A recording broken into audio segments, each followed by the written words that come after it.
All right. What is nonverbal communication? Karen Ackery from Encyclopedia Britannica explains it as transfer of information from one person to another without the use of words or spoken language. Nonverbal communication is something that every person will participate in, whether they're aware of it or not. The main types of nonverbal communication are kinesics or body language. So that's things like the way that you stand, your posture, but it's also things such as facial expressions and eye contact. Your paralanguage, which is your tone of voice and the way that you're speaking, which goes along with verbal communication. Haptics, which is touch. Proxemics, which is space. And then chronemics, which would be time, which is things such as when you get places, if you're early or late, things like that. So the history of nonverbal communication is that it began to first be truly studied in 1872 with the publication and release of Charles Darwin's book, The Expression of Emotions in Man and Animals. This first linked emotions to nonverbal behaviors in humans and animals, when it hadn't been done before. But studies of nonverbal communication did not become widespread until the 1960s. In this presentation, we're going to be looking at nonverbal communication through different cultures around the world, nonverbal communication through self-expression, and nonverbal communication in mental health and disorders.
Next, we're going to talk about nonverbal communication through self-expression.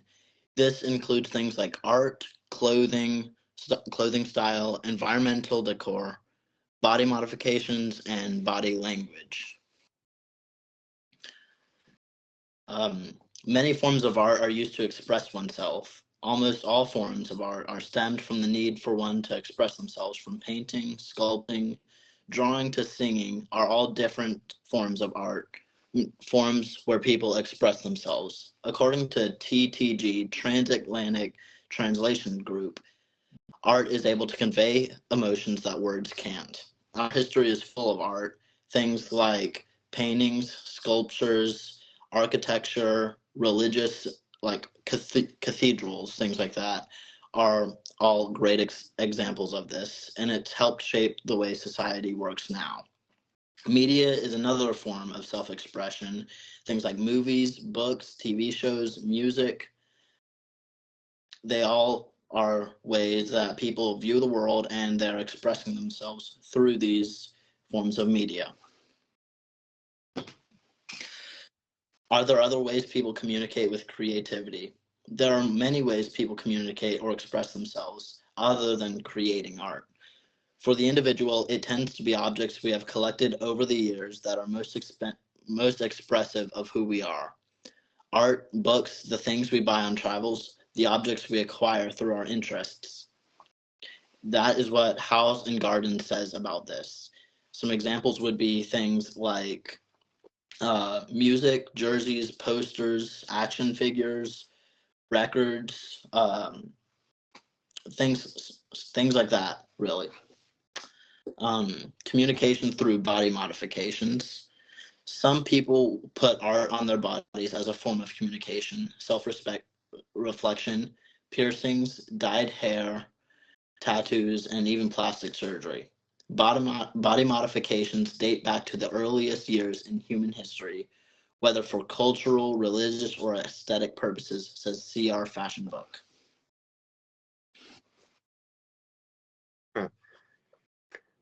Another important part of nonverbal communication is how mental health and mental illnesses or disorders affect it. In many cases, good mental health can be seen even before a conversation starts. Those with good mental health can be seen through clear, confident, and open gestures or other cues, things like good eye contact or relaxed posture, and expressive facial features are some examples. This can change though if someone has a mental illness or another disorder. They may not be able to keep eye contact, have poor posture, or speak in a tone that's not very fitting to what they're trying to mean. These can be very subtle or dramatic, and it can change throughout the same conversation. Mental health can leads to clear and more consistent nonverbal communication as people are able to feel emotionally regulated and secure. This works both ways, as practicing good nonverbal communication can help reduce anxiety and increase self-confidence, which will improve their mental health.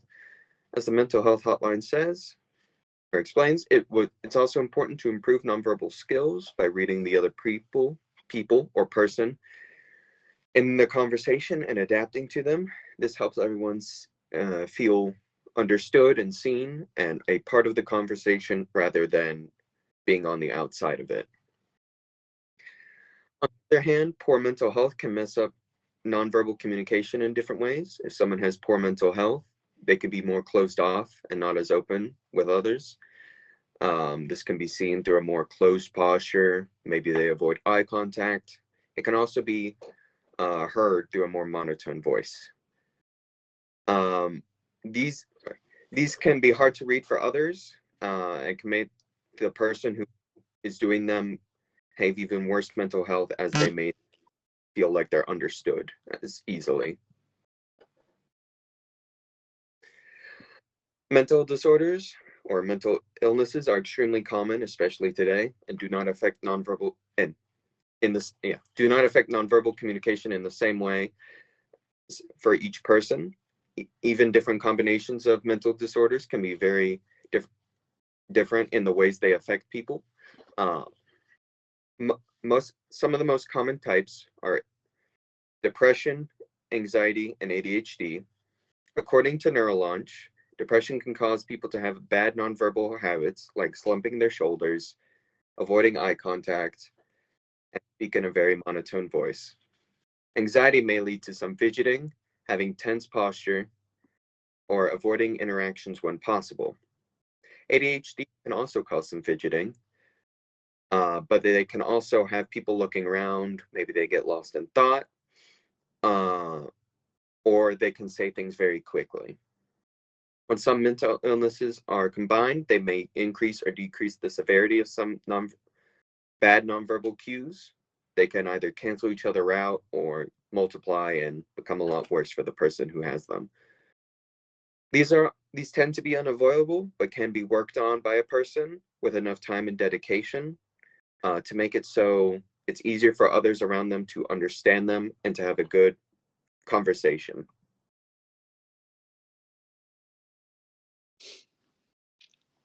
So, why do we study nonverbal communication and why is it important?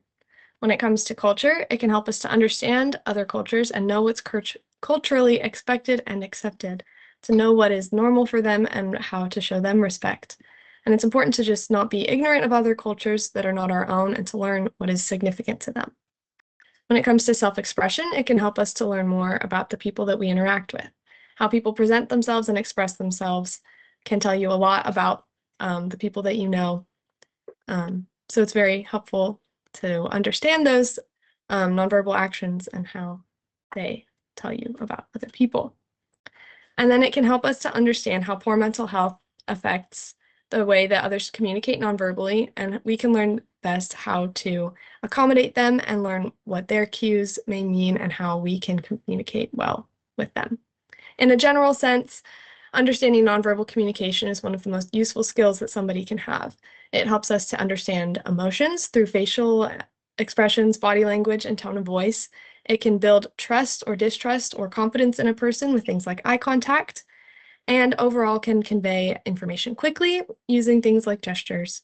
And overall, understanding nonverbal communication helps us every day to understand people around us and communicate with them better.